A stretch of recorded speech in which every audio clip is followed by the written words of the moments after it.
a.m. So we're gonna give it a few more minutes, everybody. See if a few people will show up. I know it's Monday. Good morning, Mike. Brad, how are you, man? Haven't seen you in a while. How you been? I know. I'm good. How are you? Doing great. Did you ever find a temporary microwave? I gotta tell you a story. First of all, we got our microwave fixed much Good. more quickly than I thought. But I found I found one on Craigslist, and I went to see it. The guy the guy has signs up at his front window that he's a prophet. That's what he does for a living. He's a Wow. prophet. He's got religious signs and stuff like that. So he one real smart guy. I asked him, he was asking $50 for this microwave, and the picture of it looked pretty good. It's a GE, in white. And I had asked him before I went over, I said, we're just doing this for a temporary thing. Are you negotiable? He said, well, how much are you willing to pay? I said, what about 35 bucks? He says, I'd go 40. I said, yeah, that sounds fine. I went over to see it, and I said to the guy, so how long have you had this microwave? He says, I picked it up from a lady from Fresno, and she had actually asked a lot more money, and he had he told me this. He says, I negotiated and I bought it for $40. So he's basically getting his money out of it. I said, well, can I see it right now? He takes me around to the side of his house, and it's sitting in the box. Yeah. Well, we've had something in the last couple of weeks called lots of rain. And then the top of the box is muddy, it's soaked, and you open this thing up, and you can see that the back panel of the microwave has a little slot. It's about, oh, I'd say 2 inches long. You know damn well rain has gotten into that thing. Yeah. And I said, I don't think so. I don't need a microwave that badly.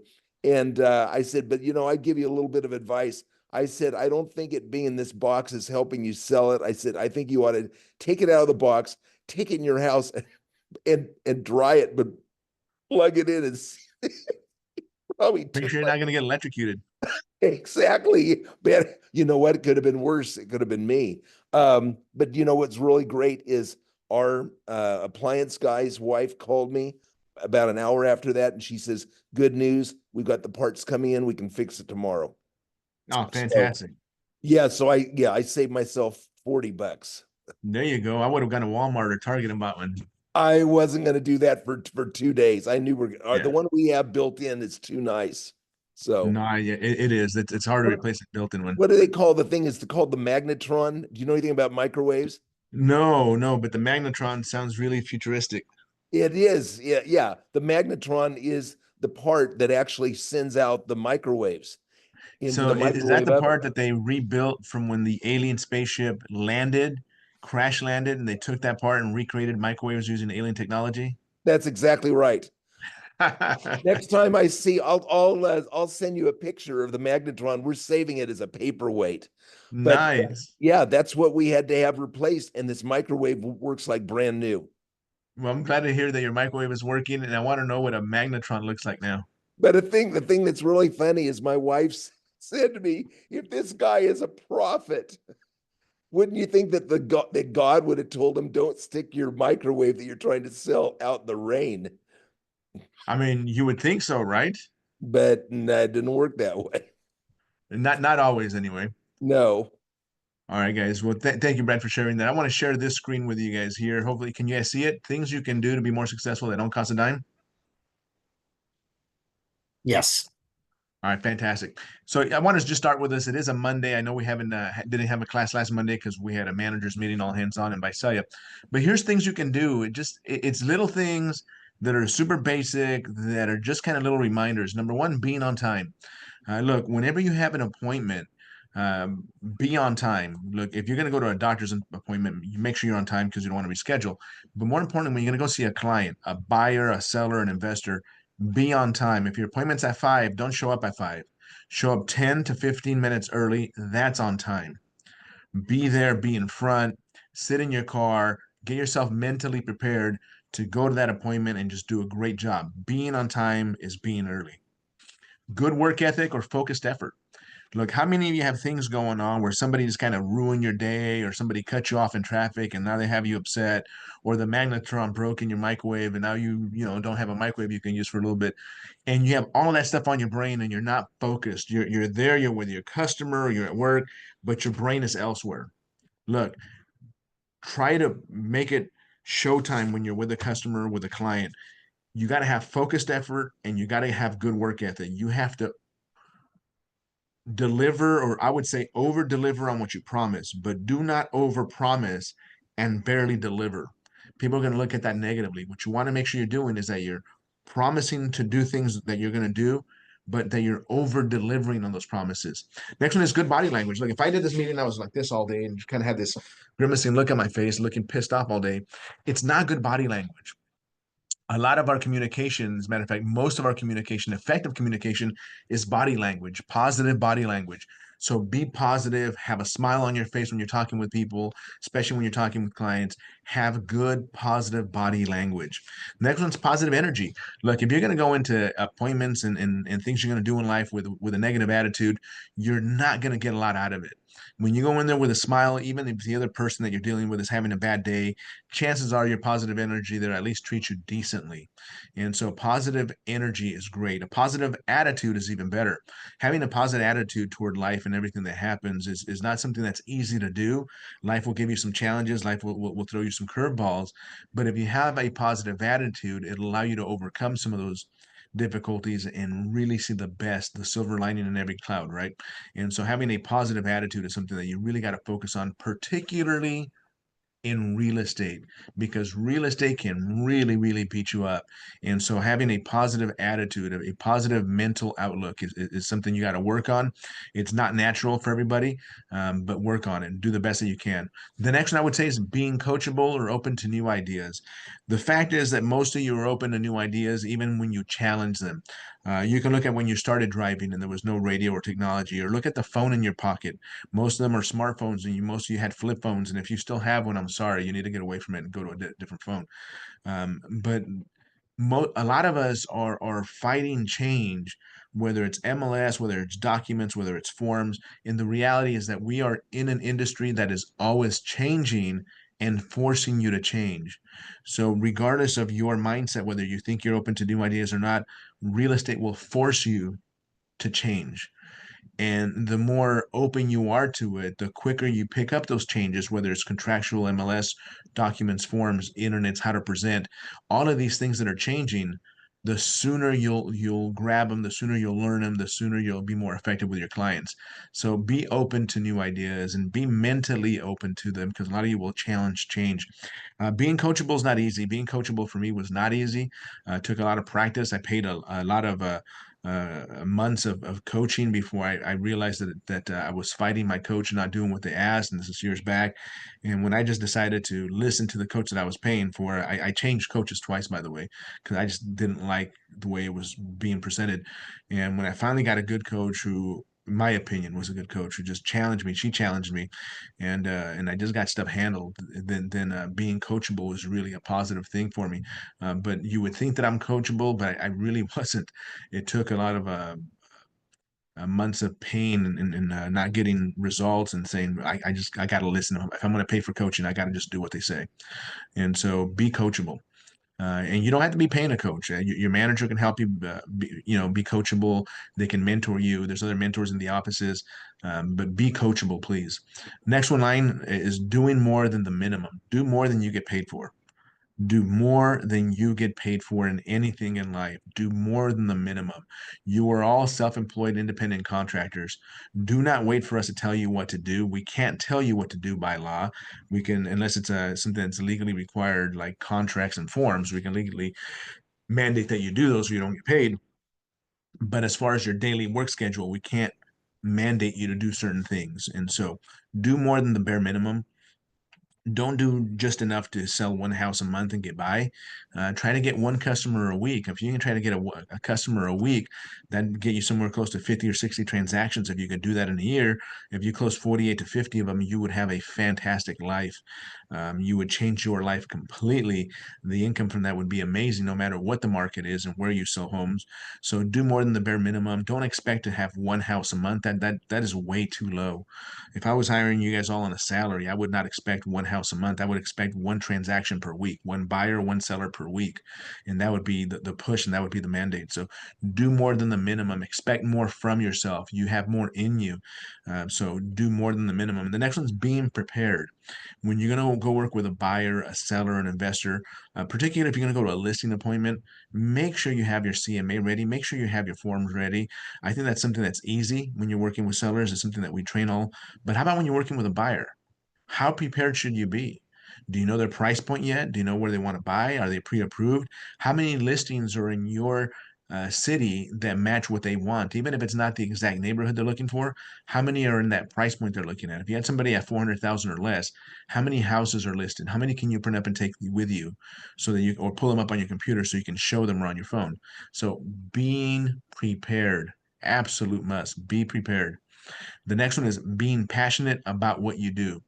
Look, I can't teach you to be passionate. It's something that you have intrinsically inside of you, but you can learn to be more passionate about certain things.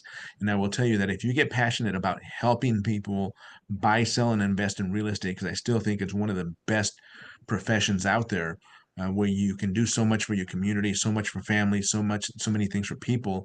You can literally change the way a community works by selling real estate. And so be passionate about what you do. If you guys can do all those things, you guys will have a great career in real estate or anything else in life. All right, let me stop that one. And let me go to the one I need to share now. Give me a second as I pull the next material up on the screen.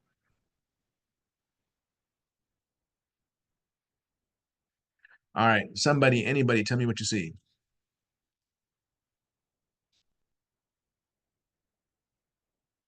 All right, perfect. I'm hoping you guys can see working with buyers up on your screen.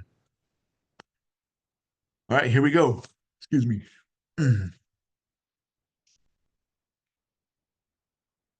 Sorry about that. Yes, we Okay. can. Oh, fantastic. Thank you. Somebody finally said, thank you. I appreciate you. So here's working with buyers, session number 6. This is just, I number all the sessions that we train on. This happens to be number 6. Next week, we'll do number 7. Actually, next week, I'll have to look and see if I can do one of my special trainings that I've been working on. But we're going to learn today, or at least cover, how to set some standards with your clients. And standards are good for you, and they're also good for your clients. And that's so that you don't burn out in real estate. You can really burn out, especially when you get busy. Generating buyer leads is another important one. Handling ad and sign calls when people are calling you. Are you being effective with your phone? Are you asking them the right questions? Do you know how to communicate with them? How about your buyers' needs versus what they want? What is an absolute need? Like they need a 3-bedroom, but they want a 4? Or do they absolutely have to have a 4-bedroom? And maybe the office or RV parking is more of a want, but not a need. Educating your clients, handling objections, utilizing a pre-purchase package. I want to go back to the one that says educating your client. We have to educate our clients now more than ever with some of the legal mandates that we have and we have to follow. So let's go to the next one. By the way, this was already emailed out to everybody with this morning's email or invitation to today's training. You have all of this already in your email, so you can refer back to it. So here's the next one is number 1 is a standard is a set of rules or guidelines for ensuring uniformity process and quality. So here's what's important. Look, if you went to a McDonald's, and I know that's not fancy, or better yet, it's morning time. If you go to a Starbucks and you have your favorite Starbucks drinks, you have your favorite Starbucks for a reason, because when you go to the other Starbucks, they're supposed to make it the same, but sometimes it's still slightly different. But isn't it great when you go to all, like you're traveling and you go to a different Starbucks in a different city and it still tastes great just the way you want it? That's a set of standards or a set of rules. Works for McDonald's, works for Starbucks, works for any chain restaurant or franchise restaurant, where there's something as simple as McDonald's, or where there's something more expensive like the Cheesecake Factory. It doesn't matter what it is, they all have a set of standards. And so you want to create a set of standards or rules, which is how you're going to treat a customer, how you're going to take them through the process, a set of questions that you ask to make sure that you understand their wants, needs, and their desires, and so that you can help them get what they want in real estate. And what we mean by that is what's a want, what's a need? 4-bedroom, RV parking, pool, what a separate office. All of these things are things that they talk about. Are they a family that eats formally, like they have formal dinner every night, or just on the holidays? And so that means they need a great room because they're not very formal. Or do they need a separate dining area? All of these things are things and discussions you have to have. So you have to have a set of standards and questions by which you find out the information you need to know. Number two, some buyers think that they're in control. High standard allows you to be in charge and pursuing control of the process. However, you allow them to think that they're in control because this is about them. You are working for your client, but it's about taking control by asking and directing the conversation through the questions that you are asking. You let them be in control, that's fine. But the reality is that you're guiding the conversation by leading it, by asking questions. And that's how you do it. You have to do it in a way that is respectful, in a way that does not upset your client, in a way that they can respect, and that is also respectful to them. Number three, when you have high standards, you spend time working with the people you want to work with that want to buy now. Otherwise, you can become frustrated with working long hours and earning very little to no income because the people that you're working with are not ready to make a buying or selling decision. And this is more on working with buyers on today's session. But look, the reality is when you need an income, when you don't have a lot of deals in escrow, you will work with absolutely anybody and everybody because you want to get a commission. The reality is that if you have a high set of standards, you're only going to really spend your time with the ones that are ready to make a buying decision now. Sorry, there's something at my feet that I was kicking. I'm moving it out of the way. So here's what we got. Make sure that you're working with people that are ready to make a decision so that you don't spin your wheels, get frustrated, and burn out. And again, how do you find out whether they're ready to make a decision? By asking questions. And you got to ask the right questions. Number four, when you have high standards, you operate your business from those standards and you increase your efficiency, your effectiveness, and your profitability. So, again, when you operate your business as a professional business, you become efficient, effective, and more profitable. And that's something that is really, really, really important. Number five, serious buyers understand the concept of having high standards. They will cooperate with you and respect those standards as it doesn't waste their valuable time either. The reality is that you're going to be working with a lot of people that are professionals, right? People that are having their own jobs, people that are professional in their own nature. And so when you are professional, they will respect those boundaries and those guidelines, and they will abide by your set of rules because they want to work with a professional person like yourself and like themselves, right? So, number five, serious buyers understand the concept of having high standards and will cooperate with you and respect you as it doesn't waste their valuable time. That's the one I just read. Number six, unmotivated buyers will not want to answer your questions or cooperate with your process. And then you have to ask yourself, do I really want to work with these buyers or not? Look, if they're not willing to take the process, it's because they're just not ready or they're embarrassed. Two main reasons that they don't want to do what you're asking them to is they have bad credit and they're embarrassed and they don't want to call your lender to get pre-approved or call a lender to get pre-approved because they're just embarrassed and they don't want to be embarrassed. The other one is they're just not ready. They just like looking at open houses and new construction. They like going through the motions of pretending to buy a house because it makes them feel important. And they like looking at how other people live and looking at houses and getting decorating ideas. And that can be fun, but it's not going to make you any money. And so unmotivated buyers will not want to follow the process because they're just not ready or they are embarrassed. When they are embarrassed, it doesn't mean that they're not a real buyer or a customer. But what you have to do is you have to ask the right questions to determine if they're just not willing to buy or not able to buy. And if they're not able to buy because of credit, you got to get them with a lender.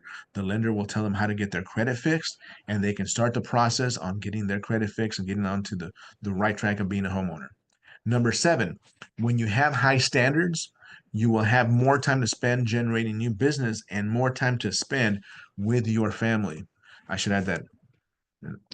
And more time with your family. Time. And that's really, really what's important here. Boom. Let's go here. Let's bold that up. Because at the end of the day, that is really why we do this. We do this to provide for our family, We do this to make sure that we earn a good income, that our family knows that we're working hard so that we can support them, do what's best for them. But when you have high standards, again, you're not going to spin your wheels. You'll be generating, you'll become more efficient, more effective, and you will have more customers and you'll have more referrals.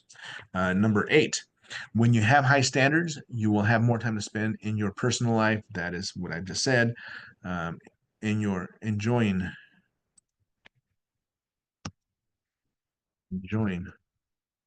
your personal life. I think that's the big one is if you're broke and you're always at home, you can still have fun. But if you can enjoy your personal life from a vacation spot or taking trips or go, I like nature walks, going up to Yosemite, going over the coast, going up to the hills, going up to different areas around here. Just get to enjoy life a little more. 9, when you have high standards, you will start living the life you design, the life you want, and you will stop living by default. And here's the thing, a lot of us are living by default. We're just existing day in and day out. We have a career that we've chosen, that we've learned how to make a living and pay our bills, and we are effective at it, and we're comfortable, but we're not really excelling at it. And so when you start having a set of standards, you will have no choice but to get better at what you do, to be more effective at what you do, to be more profitable at what you do.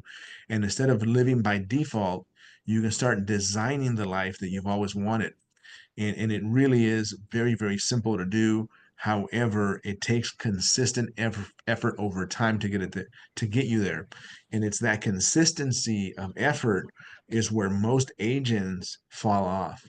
And it's the difference between the top 20% of real estate agents in the business and the other 80% of the real estate agents in the business is that the 80% have not figured out or don't care to be very effective or efficient.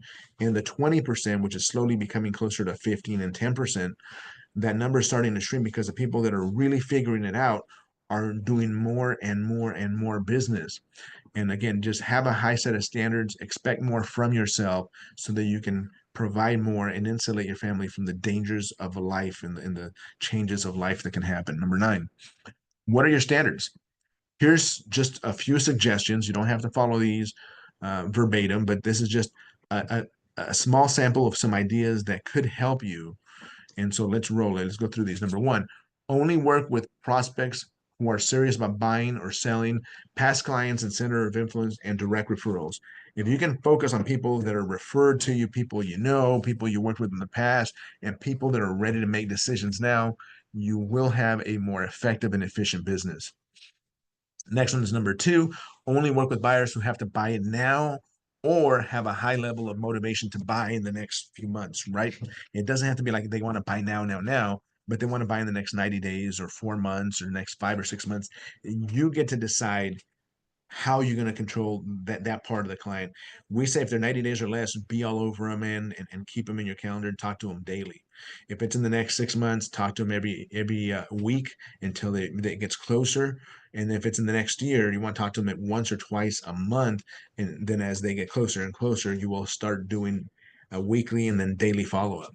So again, only work with buyers who have to buy now or have a high level of motivation. Number 3, only work with buyers who are pre-qualified by a lender. You want to verify the approval.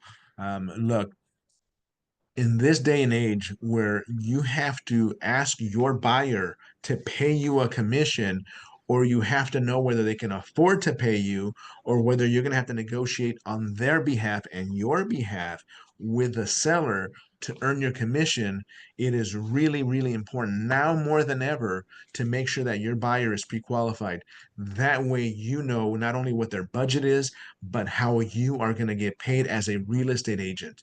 Is 2 or 2.5% coming from the seller and half or 1% coming from the buyer directly? What is it going to be? What is their budget like? What is the lender saying that they have? What does the lender need? Does the lender also need closing costs to help make this deal happen, given the budget your buyers have in what they have in the bank? You have to know these things. So number 3, only work with those buyers who are pre-qualified. More important now than ever before. Number 4, make sure all decision makers are present. Look, in situations where there's more than 2 people, a couple or 2 people that are together that are making a decision, you want to make sure that you have both of those people there when you're working with them. If for some reason one's already gone to work or one is working out of the area and that's a reason they're selling or buying, then that's acceptable. But you have to have them on the phone so they can hear everything you're saying as you're saying it to the person that's in front of you. So number four is make sure that they're all there. Number five, only work with buyers who are realistic in their expectations. The reality is 90% of all of our clients, buyers, sellers, investors, are not realistic with the first things that come out of their mouth. And that is okay. That is completely fine. But is when you start having conversations with them and you start telling them about how the market is and how real estate really works, they usually settle back down and either increase the monthly payment that they've had in mind or their overall budget, or they become realistic with a process. And that's really what we're looking at for. We don't expect them to be realistic from the get-go. We expect them to be somewhat reserved and not understand the market. But as you're having that conversation, if they're fighting with you every step of the way and they're stressing you out and you haven't even showed them houses, you really have to make a mental decision if that is somebody you want to work with or not. And it is okay to say no. If you're just not getting along with them, if you're just not vibing, if the energy is off, it is okay to say no. Call another agent in the office, somebody who might have a personality style that matches that client better, and then give them the referral and get a referral feedback and let somebody else have a shot at it where it's not going to stress you the hell out. You don't want to get stressed out in this business from day one, from the onset. It is okay to say no to people. So again, that was number five, making sure that they're realistic on their expectations. Now we're on to number six, only work with buyers who are receptive and cooperative. Cooperative in general terms, they're not going to cooperate with every single step of the way, every single time. You're going to have customers that are going to question it, and that's fine. You have to be able to explain to them and educate them on the process, but they got to be receptive to what you're saying. They got to be able to listen to you and not bite you on everything that you say. If everything is a fight, everything is a grind, everything is a lie, everything is just stressful, it may not be a good fit for you. And it may not be anything you're doing wrong. I will say, though, that as real estate agents, we need to be more adaptable. We need to be better chameleons at working with them. It is not our client's job to adjust to our personality style, but rather, as professional real estate agents and as professional realtors, I believe that it is our job, our responsibility to make sure that we are adaptable and we learn how to be adaptable to our clients' personality styles. But even saying all of that, there's gonna be times where people are just gonna remind you of an ex or somebody bad in your life in the past, and you're not gonna want to work with them, and that is okay. That is okay.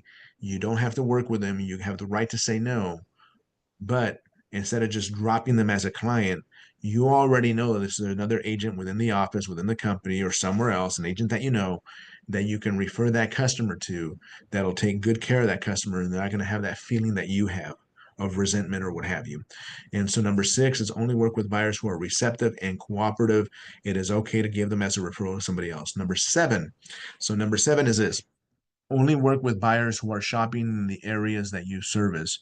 You are a licensed real estate professional in the state of California, which means that you can sell, list properties anywhere in the state of California. Here are some company policies.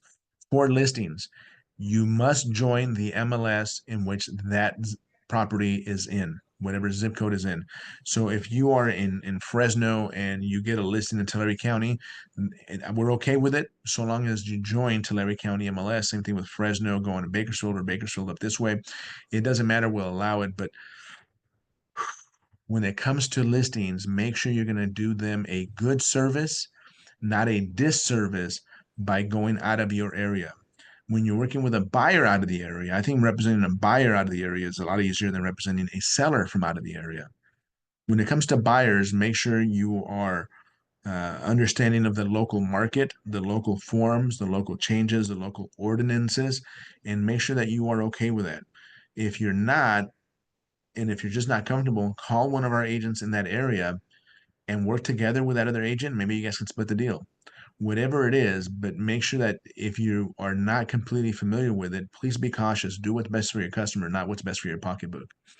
Only work with buyers who are shopping the area you service. If we don't have an office there, like it's somewhere in LA or San Jose, then the best thing you can do is probably refer them to an agent there and get a referral feedback. So number 7, only work with buyers in the areas that you service. Nothing wrong with a referral, especially in those high price points, and those commission referrals can be just as high as our normal commission checks here. Number 8, only work with buyers who will meet you at the office. This is more of a safety protocol. It's okay if they don't want to meet here. Maybe they want to meet you at a coffee shop or a Starbucks. That's okay. But for safety, if they're strangers to you and they want you to show them a empty house and you don't know who they are, don't go alone. Please don't go alone. I don't care if you're male or female. Don't go alone. It's a safety protocol. You're gonna meet a stranger somewhere in an empty house that you've never been to in the evening. Are you crazy? I mean, don't go alone. Look, daylight savings time is next It's Saturday night, right? So Sunday morning when you wake up next week. Right now it gets dark at 5:30. Next week it'll be 6:30, and so we'll be showing properties late again. We'll be working after 5 more often, starting next week on Monday. Love when we have that change of time. It just feels like everybody gets back to work. People have more daylight by the time they get home. It just everybody feels a little more energetic. But number 8 is about only working with buyers who will meet you at the office. Safety protocol. It's okay if they don't want to meet at the office, but make darn sure you're not going alone. Take somebody with you, a spouse, a friend, somebody. Don't go alone. Okay. Number 9, never show more than 3 to 5 houses at one time. And then after you show them 3 to 5 houses, and really after every house that you show, is this the right house for you? Can you see yourself and your family living here? Can this be your next home? Are you ready to make a buying decision right now? Are you comfortable moving forward, making an offer on this property right now? Not today, right now. And then they'll say, I don't know about right now. Let me think about it. And if they're all excited, yes, yes, yes, they're going to say yes. So again, the reason we don't want to show more than 3 to 5 properties, because if they tell you no 3 to 5 times and you want to ask them that, hey, what do you think about this house? Is this the right house for you? Can you, and you get to the end of your day and you've showed them 3 to 5 houses. We looked at 3, or we looked at 4, or we looked at 5 houses today. Out of these 5, can you see yourself living with your family in any of those houses? Are any of these the right house for you? Are you ready to make an offer on one of those houses right now?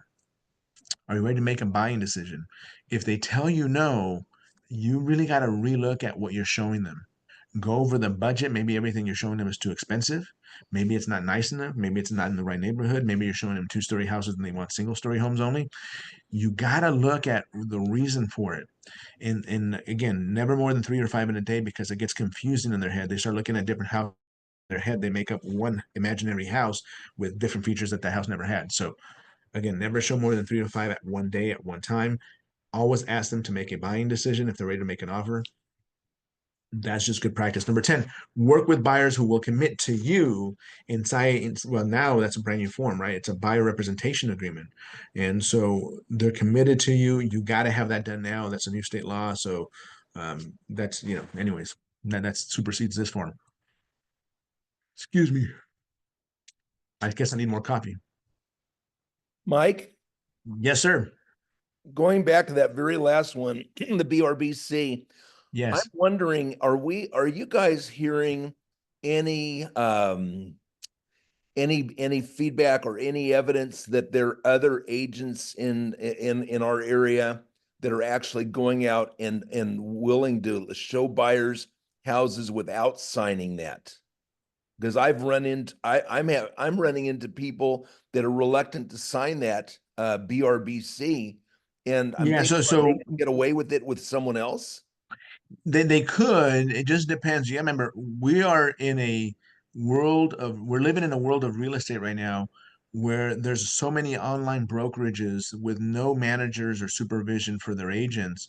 And so there's agents out there that don't know what they're doing, who are not getting training and are just showing property without really following any of the mandates. Also, aside from that, and completely different from that, is you have companies like ours, which are a good size, where the mandate says that if it is a listing within the brokerage that you work in, you can open the door to any of your listings and not have that form signed. It's not really good practice. The mandate doesn't cover that very clearly. I think that it's in the way that we explain it to people, And we just let them know, like, hey, look, this is a national mandate. It is to make sure that you as a buyer understand what your responsibilities are, and to make sure that you understand that you could potentially be responsible for some of the commission or all of the commission for a agent representing you. And I'm just covering this form with you.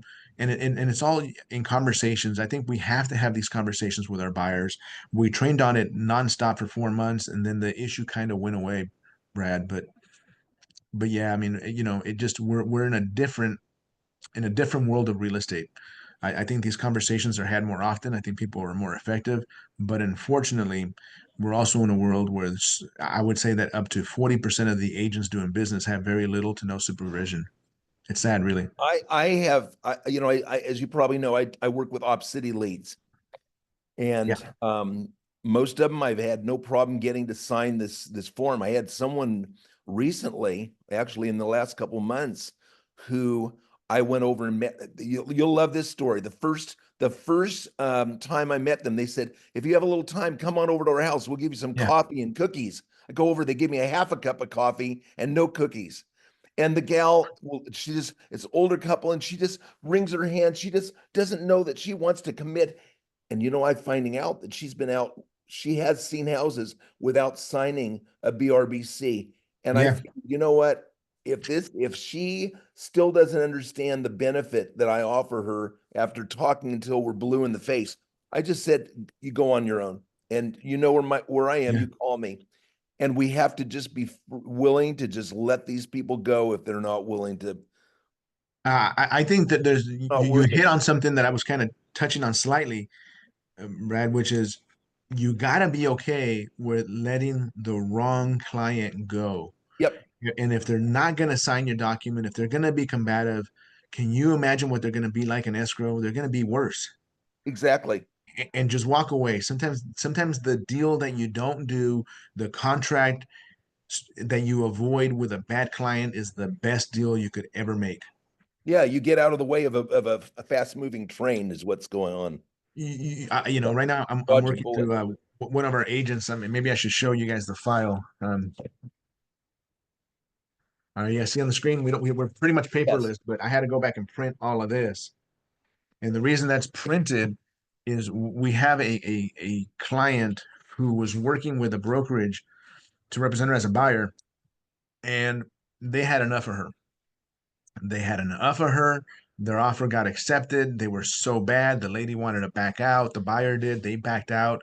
And that brokerage ran away from this lady. Like, thank God we're out of escrow with this. She's just a pain in the butt.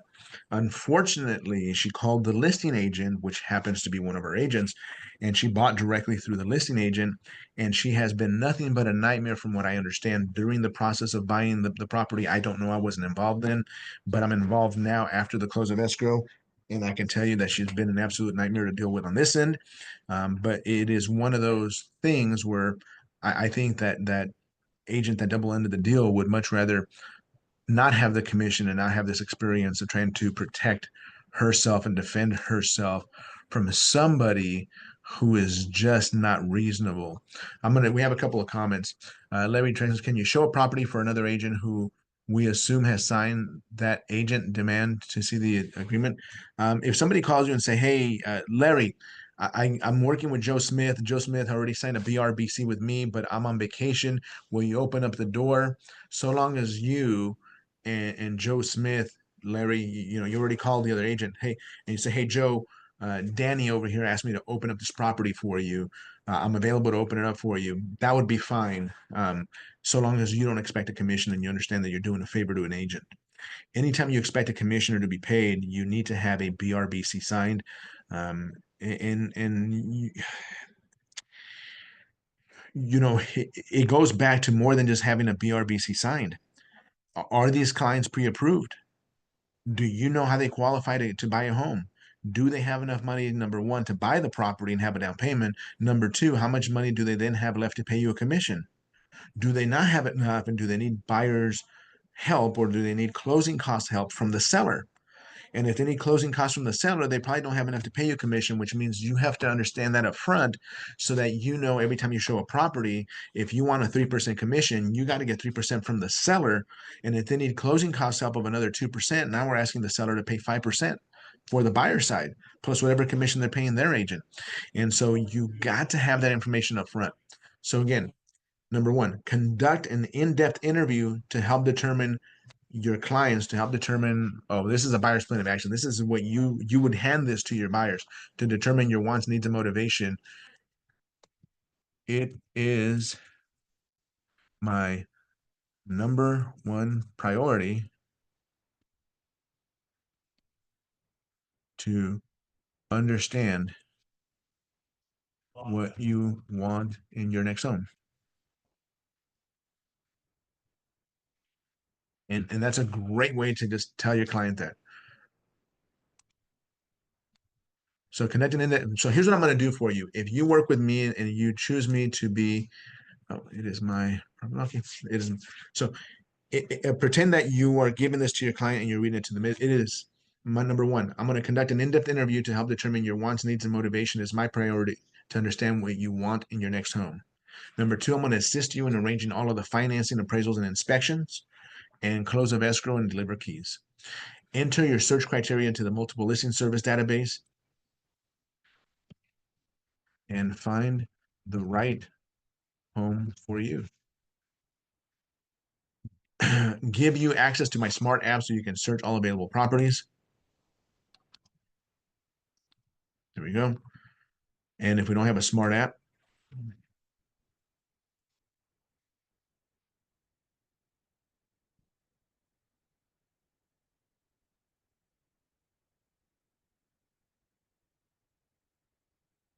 again, this one you can change.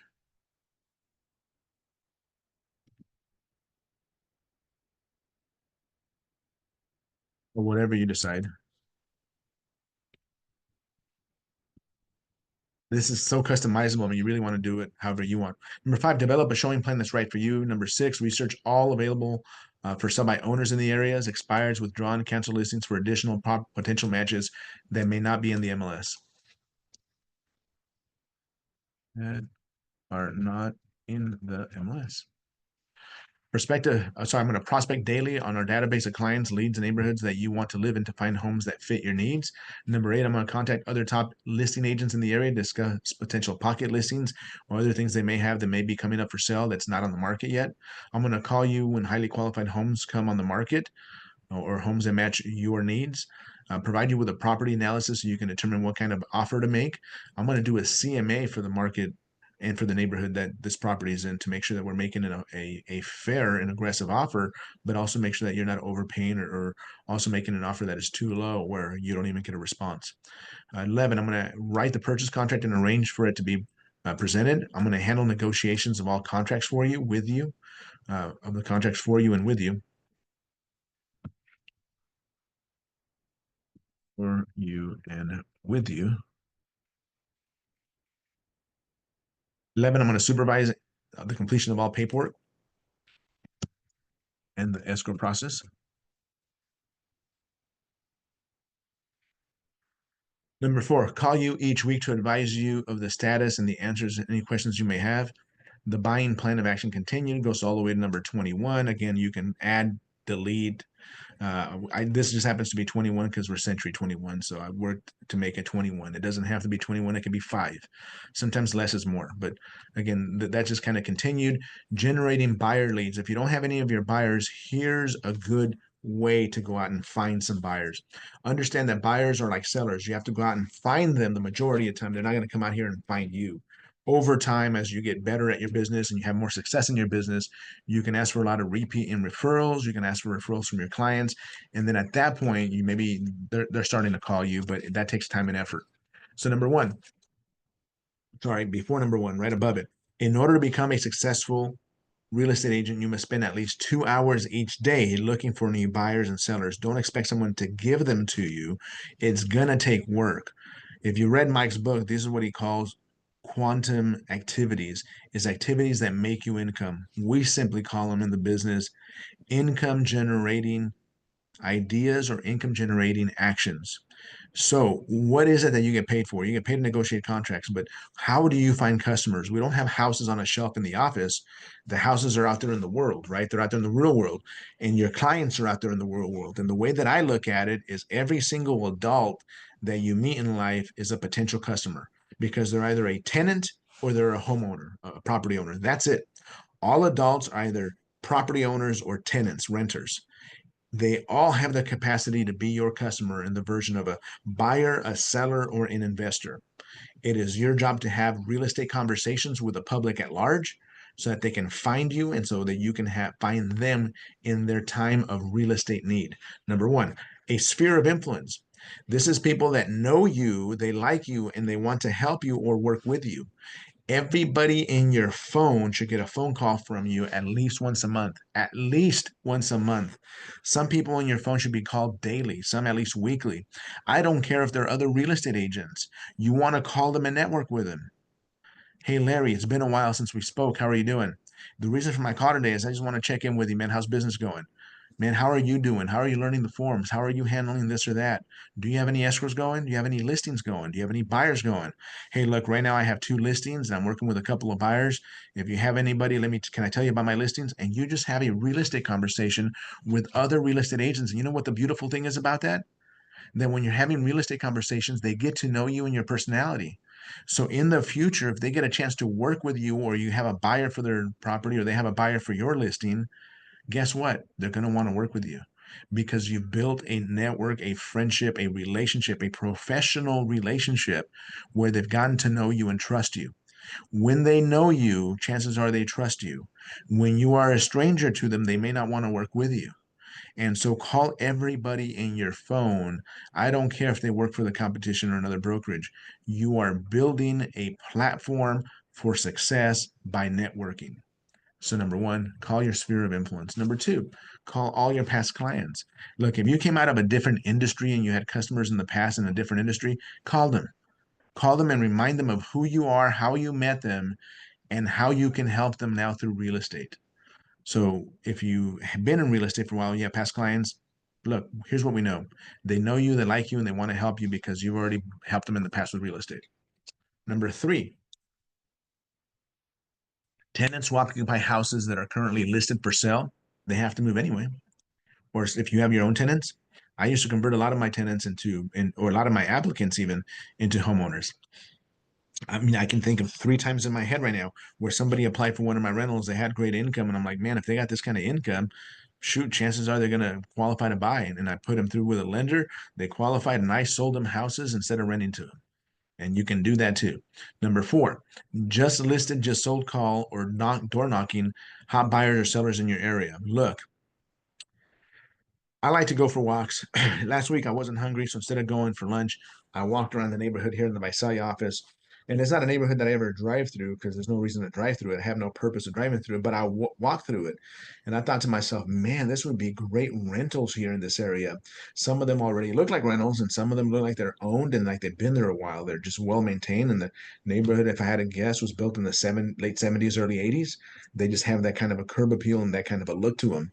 And I'm thinking, man, somebody should go and door knock this neighborhood. Some of these, it appears like some of the homeowners have been there for a long time and they're taking care of their houses. And it may be an ideal time for them to sell and for somebody to pick up rentals or for somebody to pick up listings.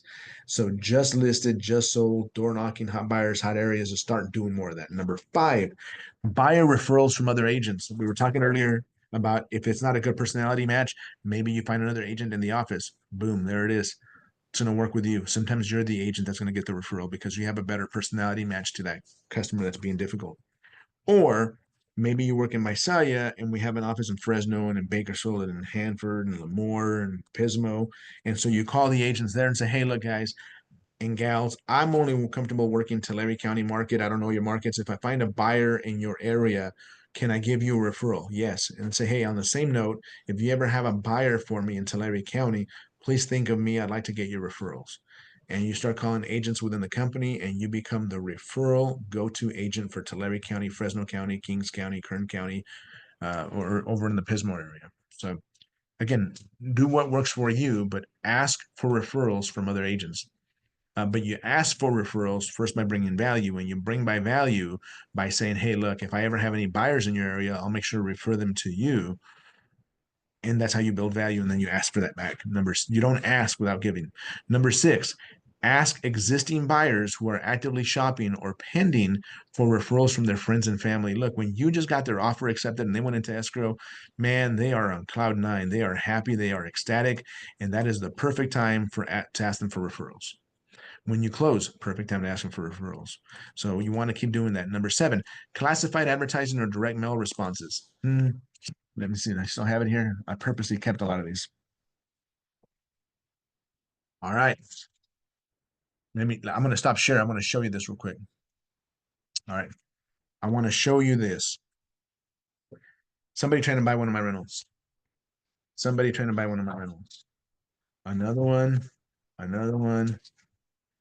A fake check. Trying to buy my rental. Let's count them. 1, 2, 3, 4. Drop one. 5, 6, 7, 8, 9. This is in 1 week.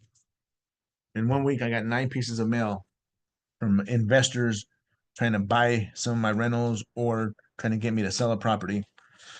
Point being is simply that I would have to imagine that if I look these agents up that send me these, that they're either very successful real estate agent or investors. And so they're still doing this. Direct mail responses. Classified advertising still works. Look, if I told you to advertise in the newspaper, I know what I think about the newspaper. And if I'm thinking this, I'm assuming some of you are too. And what I'm thinking about the newspaper is this. It's old, it's out of style. Does anybody ever read it? And the answer is yes, people still read it. Yes, it's still in barber shops and in doctor's offices every single morning. It is still at a lot of restaurants, those cafes, those old school ones. But do you know who's getting it to their house? A lot of baby boomers and a lot of people who still enjoy reading it. And guess what they own? They own real estate. And guess what they have to sell? Rentals and investment properties. So if you're not advertising with where your clients are at, you're missing the boat. Look, I'm reading this one for the second time. And it's strategies for helping the senior market, because the senior market of 55 and over is what's considered a senior. They own about 75% of all of the residential real estate wealth in the United States. That means that when you're advertising in those areas that we now consider to be obsolete, that is where a lot of that 75% of all of the United States real estate residential values are at. I want to be there. And so classified newspaper advertising, some of that stuff, some of those radio stations, it might seem old school, and it is. I'm not saying it's not, it is. But that's where the real estate ownership is at, and you got to go and find them. Number 8, social groups, charities, community functions, and referral sources, including your church or otherwise. Just be aware, be a part, let people know what you do for a living. Number 9, vendors and affiliates for referrals. Look, you're using a lot of the same pest control inspectors, home inspectors, a lot of the same people over and over, a lot of the same lenders. Ask them for referrals back. You might get one a year, one every couple of years, whatever it is. It's plus business. You're giving them business. Number 10, internet and web leads. Number 11, open houses, high impact only, which means you plan it. You don't just show up that day of. Signs, ads, and texting calls. Tips for converting sign and ad callers to appointments. Finding the wants and needs. A need is an absolute necessity, and a want is what would be nice to have but not essential. Together, these include all of the features that would cause a buyer to want to own their own home. So again, it's finding the wants and the needs. This is an absolute must. I need a volunteer to read this one so that I can take a drink of water. Anybody? Don't everybody volunteer at once. It's only a few lines. Roberta, go for it. You'll have to unmute yourself. What did you want me to read? The whole thing? Right here, just this. We'll go All one of by. that. Okay. Yeah. Finding the want and needs. A need is absolute necessity, and a want is what would be nice to have but not essential. Together, these include all the features that would cause a buyer to want to own a home. There are 2 approaches to uncovering these requirements. Ask direct questions about the features, such as what type of dining room do you need, and ask use orientation, such as what type of entertaining do you do, Where do you usually eat your meals? Do you dine in or in a formal or informal manner? With the use-oriented questions, you have more complete understanding of their requirements, and you avoid blocking out possible alternatives to need. And so thank you for reading that report. I appreciate it. My voice is kind of giving out here. Look, I'm going to tell you, I had these personal referrals to me from my brother-in-law, and they're in the dog show. They're in the dog show kind of circle, and these customers came to me, and they have an RV that they use for going to dog shows, and we're going to go back like 15 years ago now. And they needed RV parking. They had to have it. They got tired of having their RV in storage, but they needed to absolutely have a 4-bedroom house or a 3-bedroom with an office. But these people, mind you, were in their 80s at the time, and they just wanted to have all those, not because guests would come over, but they had bedrooms for their dogs. And so I understood the assignment, I thought. And as it turns out, I was showing them everything. I was staying within the budget. They ended up going to an open house that was just perfect for them without me one day.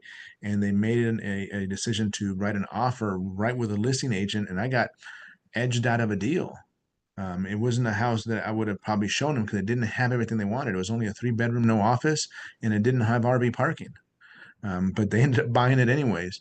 And so when you use use-oriented questions, it really helps you to understand. And more importantly, if there's something out there that you think might be a good fit, show it to them anyway. Show it to them anyway. And you let them be the ones to tell you that this is the right property or not. That one bothered me that I lost him to somebody. Just these things happen. And so educating the buyer. Well, actually, I got to stop here because we're going to run out of time. You have the other 2 documents. Oh, your cat. What's your cat's name? Shelby. Shelby. How old is Shelby? 2015, about 9 years, almost 10. Nice. She's doing good.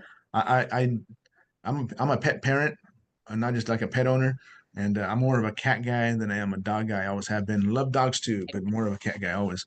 Same here. Love them all, but cats are the main. Yeah, they rule our house. And so going back to your email this morning, it has all the material we covered. And so please go through, please read it. If you guys have any questions, I love coming to you guys on Mondays and doing these trainings with you.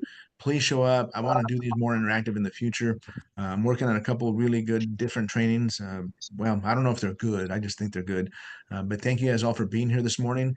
Tomorrow in Visalia, we have a live in-person sales meeting at 9 a.m. from 9 to 10. We're going to go look at new construction afterwards. We have a new builder that we've been a new construction builder that we've been representing for over 5 years in Visalia. We're getting down to the last like 90 lots, and we want to sell those out. So we're going to go tour those homes in Visalia tomorrow after our sales meeting. Wednesday we have training in the office, then we have another training on Friday with Kevin. So thank you, everybody. Please do your best to make yourself a better real estate agent, a more professional real estate agent, and do a great job for your customers. As always, I'm here for you. If you need me, give me a call, text, or shoot me an email. Thank you, everybody. Thanks.